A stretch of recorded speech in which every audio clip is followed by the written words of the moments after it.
अगर आप intraday trading करते हैं तो आपको पता है कि इंट्राडे के अंदर बहुत सारे बड़े मूव्स आते हैं, लेकिन आप फंस जाते हैं छोटे मूव्स में।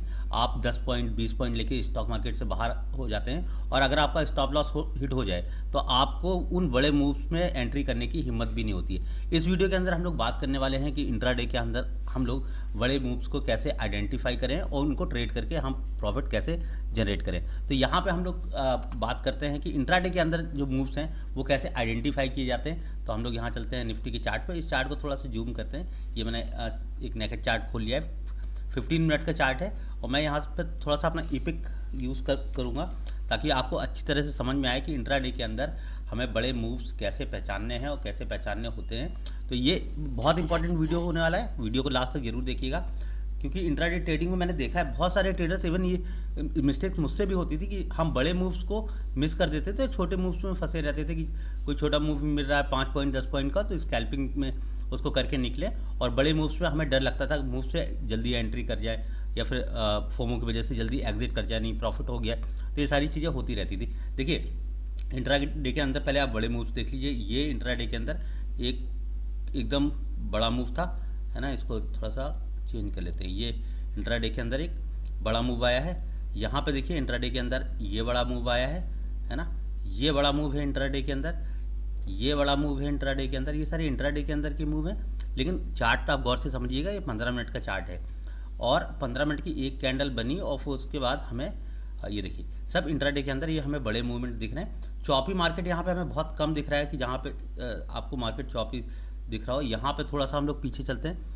चॉपी मार्केट हमें कहाँ दिख रहा है, यहाँ पे थोड़ा सा हमें चॉपी मार्केट दिखा है। ये जो मार्केट है यहाँ पे साइडवेज मार्केट की तरह यहाँ पे रिएक्ट कर रहा है मार्केट, ये साइडवेज मार्केट की तरह यहाँ पे रिएक्ट कर रहा है, लेकिन ये लेवल ब्रेक हुआ और एक बड़ा मूव हमें यहाँ पे मिला।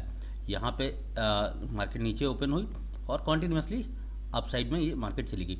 तो ये सारे मूव होते हैं। अगर इनको ऑप्शंस के अंदर ट्रैक किया जाए और हम अपने रिस्क मैनेजमेंट को फॉलो करें, हम थोड़ा सा पेशेंस रखें मार्केट के अंदर, तो ये सारे मूव भी कैप्चर हो सकते हैं और इन मूव को आइडेंटिफाई भी किया जा सकता है।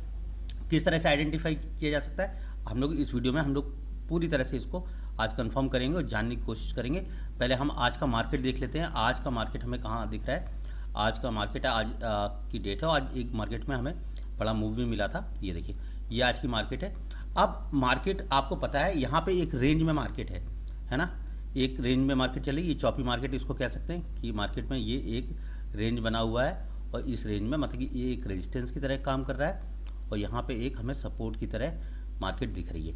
और मार्केट में सपोर्ट जब ब्रेक होगा तो एक हमें बड़ा मूव मिलेगा, ये आपको पता है। जब रेजिस्टेंस को मार्केट ब्रेक करेगी तो हमें एक अपसाइड बड़ा मूव मिलेगा, और जब रेजिस्टेंस को सपोर्ट को ब्रेक करेगी तो डाउन साइड एक हमें बड़ा मूव मिलेगा, और रेजिस्टेंस को जब ब्रेक करती है मार्केट तो हमें अपसाइड एक बड़ा मूव मिलेगा। लेकिन हम आइडेंटिफाई ये कैसे कर पाएँ कि हमें बड़ा मूव छोटा मूवमेंट जो मिल रहा है इंट्राडे के अंदर वो कहाँ पे मिलेगा और किस तरह से मिलेगा। तो चलिए उसके लिए हम लोग क्या करते हैं, हम लोग अपना मेरा जो फेवरेट इंडिकेटर है, सेट ऑफ इंडिकेटर जो मैंने खुद भी बनाया है, OTC इंडिकेटर, इसका लिंक भी डिस्क्रिप्शन में दे रखा है। बहुत लोगों ने इसको देखा है, बहुत लोगों ने नहीं देखा है। जिसने नहीं देखा है वो जाके देख ले कि OTC इंडिकेटर्स में किस तरह से इंडिकेटर्स लगाए हुए हैं, किस तरह से चीज़ें हुई हैं। देखिए 15 मिनट के चार्ट पे हमें यहाँ पे इंडिकेटर मिल गया था 20 मूविंग एवरेज के अंदर। एक कैंडल क्लोज ही 15 मिनट की बड़ी कैंडल बन गई थी, तो हम एंट्री लेने के लिए हम 1 मिनट की कैंडल का यूज़ करेंगे, तो आपको पता चलेगा कि हाँ ठीक है। यहाँ पे हमें एक डाउन साइड का मूव मिल रहा था, डाउन साइड में एक बड़ी कैंडल्स के साथ, ये रेड कैंडल्स के साथ ये super trend indicator down side का उसने मूव दिया, और डाउन साइड के मूव होने के बाद जो मार्केट है लगभग 100 पॉइंट के आसपास में था। कि यहाँ पे हम देख लें 24,070, और यहाँ पे मार्केट आई है 23,867। तो ये काफ़ी बड़ा मूव था। और अगर हम लोग यहाँ बात करें इस मूवमेंट को हम मेज़र करने की, तो हम अगर एक यहाँ पे शॉर्ट पोजीशन बनाते तो ये शॉर्ट पोजीशन जो बनती वो इस तरह से ये देखिए ये हमारा टारगेट होता, क्योंकि प्रीवियस रेजिस्टेंस यही है ना। तो कुल मतलब कि 4.5459 का मीन 5% का रिस्क रिवॉर्ड के साथ हम इस मूव को कैप्चर कर सकते थे मार्केट के अंदर। अब ऐसे मूव को आइडेंटिफाई करना है तो आप सबसे पहले मार्केट में क्या करिए, सपोर्ट और रेजिस्टेंस ड्रॉ कर लीजिए। मैं ड्रॉ करके यहाँ पे आपको बता रहा हूँ, ये रिमूव ड्राइंग रिमूव कर देते हैं। अब देखिए मार्केट को हम 15 मिनट के चार्ट पे ले गए और चार्ट पे मुझे ये पता था कि मार्केट में, इंडिकेटर्स भी हटा देते हैं, मार्केट में एक हमें यहाँ पे रेजिस्टेंस दिख रहा था और एक सपोर्ट दिख रहा था। तो रेजिस्टेंस और सपोर्ट को हम लोग यहाँ पे एक सपोर्ट मार्क कर लेते हैं इस तरह से, और इस तरह से एक हम मार्केट के अंदर रेजिस्टेंस मार्क कर देते हैं, है ना। मार्केट के मैं जब भी रेजिस्टेंस मार्क कर, रेजिस्टेंस के बाद मार्केट टच हुई, सपोर्ट पे आए, सपोर्ट को ब्रेक किया, तो आप एंट्री यहाँ पे बना सकते हैं। मीनिंग ये जो पॉइंट है ना, आप एंट्री यहाँ पे बना सकते हैं क्योंकि आपको पता है अगर ये यहाँ पे से मार्केट नीचे आती है तो ये अपने सपोर्ट तक, यहाँ तक मार्केट आने वाली है। अगर ये सपोर्ट ब्रेक करता हुआ नज़र आता है, कोई रिट्रेसमेंट आपको नहीं मिल रहा है, कॉन्टीन्यूसली मार्केट आई, सीधे नीचे तक आई और फिर ये कैंडल क्लोज हो गई इस सपोर्ट के नीचे, तो आपको पता है कि मार्केट और भी नीचे जाएगी। तो आप यहाँ पे ट्रेलिंग स्टॉप लॉस, मतलब कि टीएस का यूज़ कर सकते हैं। ट्रेलिंग स्टॉप लॉस, आपका स्टॉप लॉस पहला ये हो गया, फिर दूसरा स्टॉप लॉस हो गया, तीसरा स्टॉप लॉस हो गया, फिर यहाँ पे स्टॉप लॉस हो गया। रिट्रेसमेंट के बाद आप कॉन्टीन्यूसली मार्केट को राइड करके आप अपने फुल मूव को आप ट्रेड कर सकते हैं। हालांकि ये करना बहुत मुश्किल होता है, लेकिन धीरे धीरे प्रैक्टिस के साथ आपको ये मूव करने को मिलेगा। ऐसे मूवमेंट को आप कैप्चर कर पाएंगे, बस थोड़ी पेशेंस रखने की ज़रूरत है।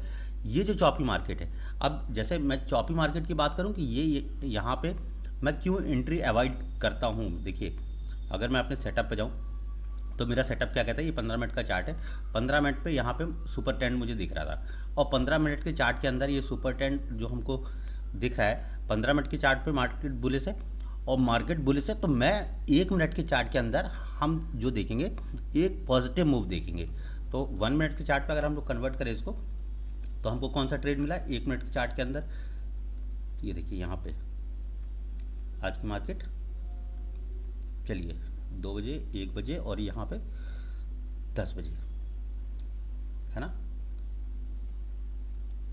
तो ये देखिए डाउन साइड का मूव और यहाँ पे मैं शायद कुछ गड़बड़ कर रहा हूँ, यहाँ पे डाउन साइड का मूव है। ये मार्केट है आज कितने तारीख है, 28 की मार्केट यहाँ से हुई, यहाँ से मार्केट हुई और हमें 15 मिनट के अंदर मुझे पता है मार्केट सपोर्ट तक आनी है और मार्केट अपने रेजिस्टेंस के आसपास है, तो रेजिस्टेंस से सपोर्ट तक को यहाँ पे ट्रेड किया जा सकता है। फिर कॉन्टीन्यूसली मार्केट नीचे जाना स्टार्ट हुई, कई बार पुल बैक आए मार्केट के अंदर, लेकिन मार्केट नहीं आई। और मार्केट का जो ओवरऑल निफ्टी का अगर डेली चार्ट देखें तो यहाँ पे एक गैप था डेली चार्ट के अंदर। ये देखिए ये मार्केट के अंदर एक गैप था, तो मार्केट को इस गैप को फिल करना था। तो कहीं ना कहीं बैक ऑफ द माइंड ये था कि ये जो सपोर्ट है ये ब्रेक करेगा तो मार्केट यहाँ पे गैप फिल करने आएगी, तो मार्केट ने ये किया, तो ये बड़ा मूव इंट्राडे के अंदर आपको यहाँ पे मिला। तो इस तरह से मार्केट कभी भी किसी प्रीवियस कैंडल के लो हाई को ब्रेक करती है तो नेक्स्ट कैंडल के हाई और लो जो उसके सपोर्ट रेजिस्टेंस के तौर पे काम करते हैं वहाँ तक जाती ही जाती है। बस पेशेंस होता है, आप अपने रिस्क रिवॉर्ड को एक छोटे स्टॉप लॉस के साथ छोटे टाइम फ्रेम में एंट्री बनाएं, स्टॉप लॉस एकदम टाइट रखें और अपने ट्रेड को थोड़ा सा होल्ड करें। मीन ऑप्शंस के अंदर प्रीमियम के जो डीके होते हैं उसकी वजह से लोग जल्दी एग्जिट कर जाते हैं, लेकिन नहीं, अगर आपका टारगेट नहीं आ रहा है, आपका स्टॉप लॉस छोटा है, तो आप उस ट्रेड में बने रहें और आप अपने टारगेट आने का वेट करें, क्योंकि जो ऑप्शंस के प्राइस होते हैं वो जल्दी जल्दी मूव करते हैं, कभी बहुत ज़्यादा बढ़ जाते हैं, कभी बहुत कम बढ़ जाते हैं। तो इसलिए मार्केट में थोड़ी सी वॉलेटिलिटी होती है ऑप्शन के प्राइस को लेकर और लोग जल्दी एग्जिट कर जाते हैं। तो सबसे इंपॉर्टेंट बात है, अगर आपको बड़े मूव करना है, बड़े मूवमेंट को आपको कैप्चर करना है, तो आपको इंट्राडे के अंदर क्या करना है, आपको पेशेंस रखने की ज़रूरत है। आप थोड़ा सा पेशेंस रखिए, अपने लेवल्स में मार्केट को आने दीजिए, मार्केट में लेवल ड्रॉ करके रखिए और ड्रॉ करने के बाद उसमें छोटे स्टॉप लॉस के साथ आप उसको ट्रेड करिए। स्टॉप लॉस जरूर छोटा रखिए, क्योंकि अगर आप बड़ा स्टॉप लॉस रखेंगे और छोटे प्रॉफिट लेंगे तो आप हमेशा लॉस में रहने वाले हैं। इसलिए ऑप्शंस में, वैसे भी ऑप्शन बाइंग के अंदर बहुत मुश्किल होता है पैसा बनाना, लेकिन अगर आप डिसिप्लिन के साथ ट्रेड करेंगे तो ऑप्शन बाइंग में भी आप पैसा बना सकते हो। अगर चैनल पे पहली बार आए तो इस वीडियो को कर दीजिएगा अपने दोस्तों के साथ शेयर, चैनल को सब्सक्राइब कर लीजिएगा और कमेंट करके ज़रूर बताइएगा कि क्या आप स्टॉक मार्केट में कभी बड़े मूव तक रुके हैं आखिरी तक, कि आपने कोई मूव ट्रेड किया हो और आपने आखिरी मोमेंट तक उस मूव को होल्ड करके रखा हो, बढ़िया प्रॉफिट बनाया हो। तो आप कमेंट करके ज़रूर बता दीजिएगा। बहुत बहुत धन्यवाद।